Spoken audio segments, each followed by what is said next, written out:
was this question of what feminism does, whether the kind of questions of coalition building and collectives can be thought about. But it was particularly interesting to me that those kind of links are made more visible in conversations around queer and transgender debates, which is something that we may talk about later.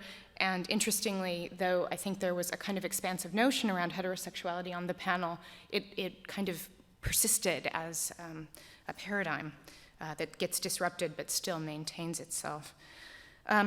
In this way, I would point back to somebody like Irigaray, who talks about feminism as jamming the machine and women having no place of their own.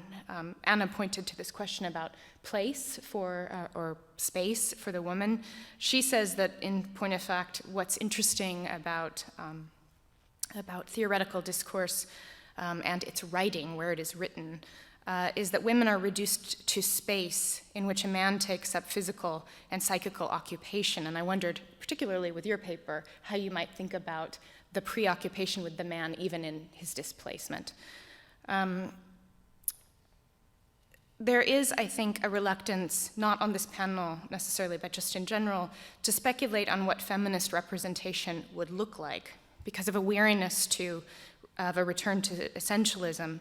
But I still think it would be interesting to consider this possibility in the way that someone like Diana Fuss talks about motivated essentialism, or Jacqueline Rose describes sexuality as a disturbance in the field of vision, so not a representation per se, but instead a disabling of its smooth operations. And I think many of you pointed to this sort of operation yourselves today.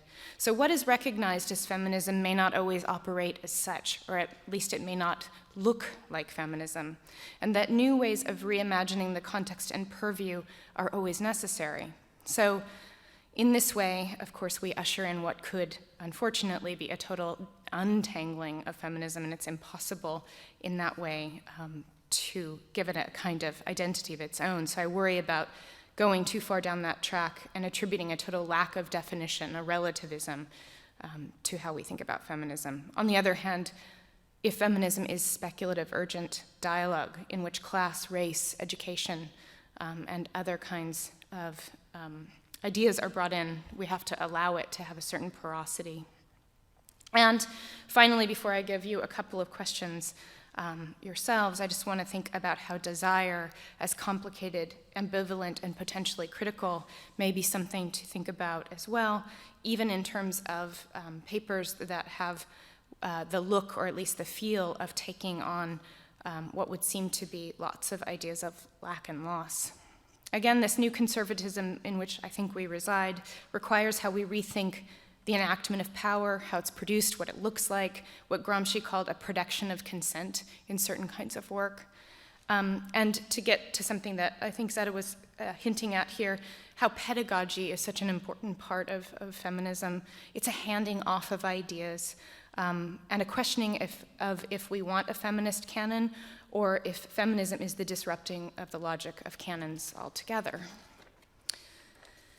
To this end, I'm going to just turn quickly to Claire Grace, whose very succinct and interesting paper took up questions of visibility and empowerment, I think, very well. She points to Peggy Phelan's distinction between the marked and unmarked, and I think very nicely problematizes either having ultimate potency, and that both have their dangers.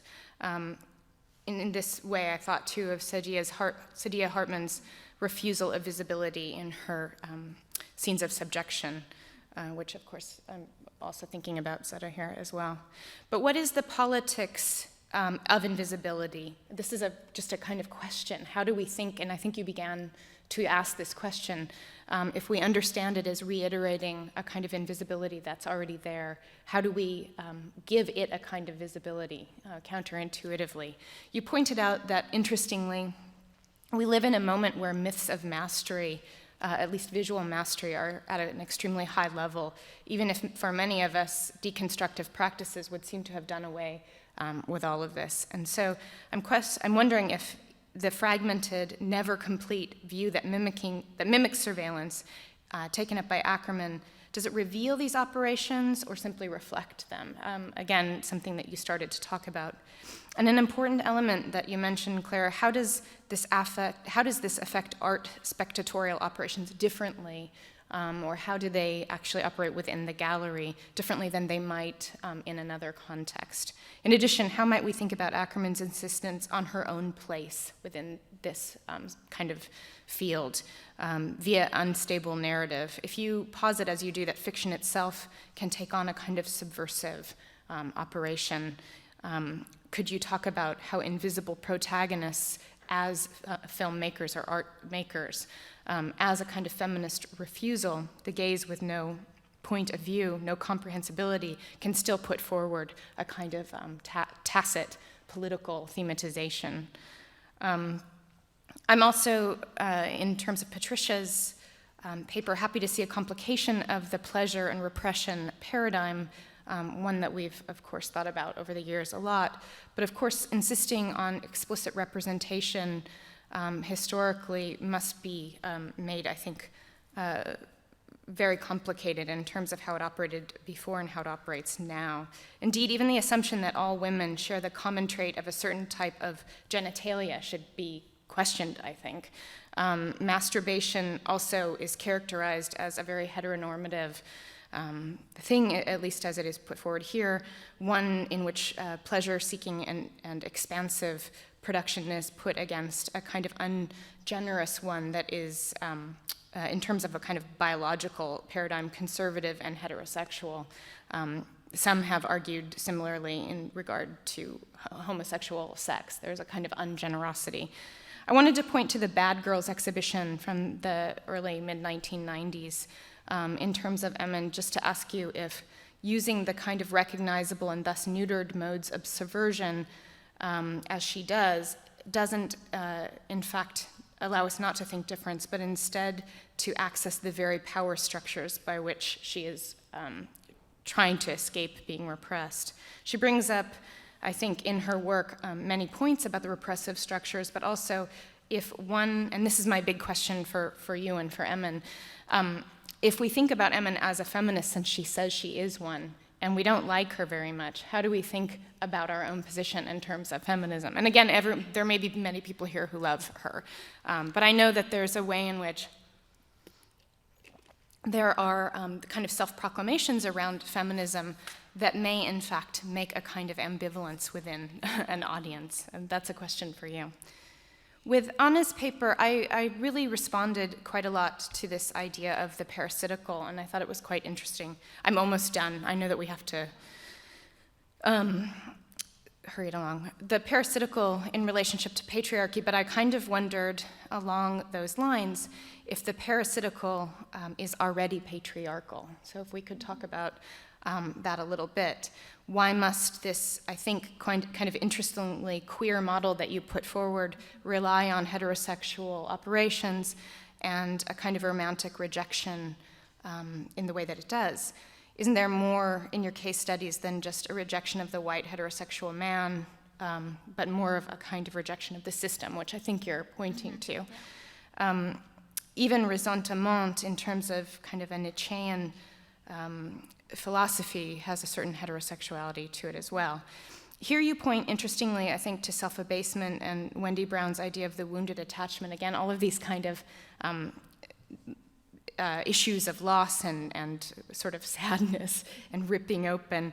And you ask, how do feminists recover and get a place of one's own? And here again, I would point back to Irigaray in a certain way. And Virginia Woolf.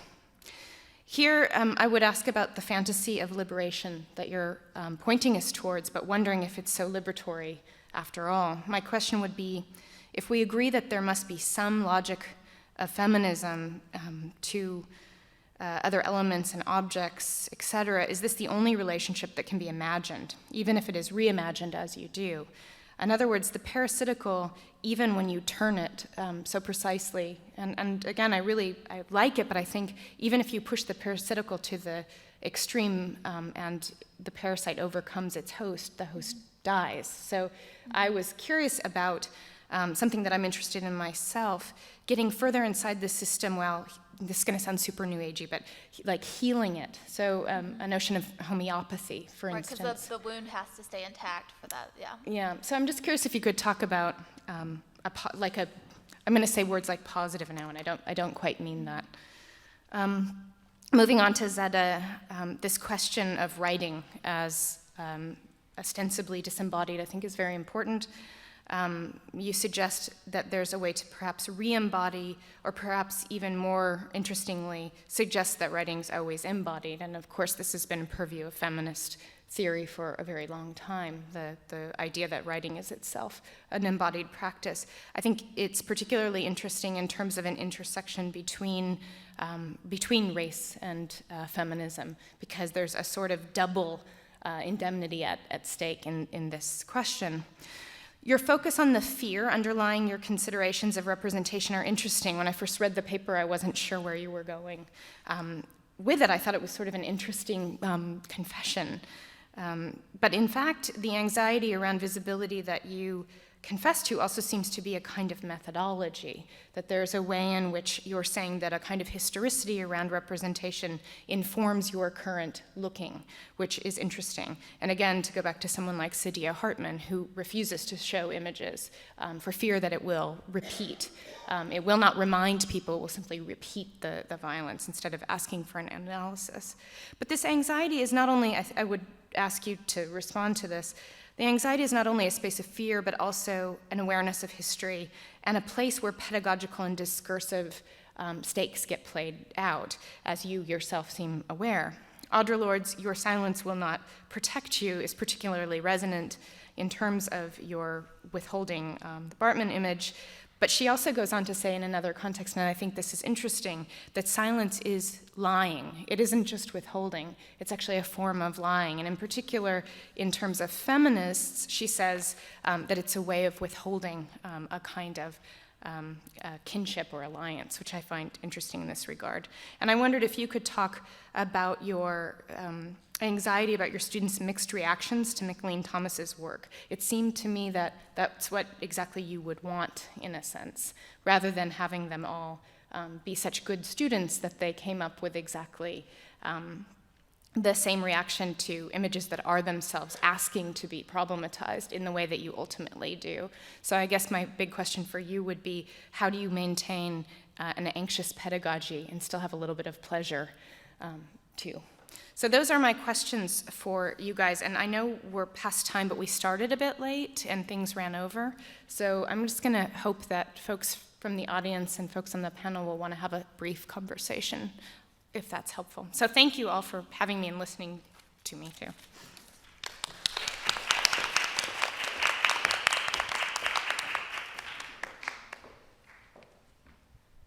Does anyone on the panel wanna start? Looks like you do, Claire.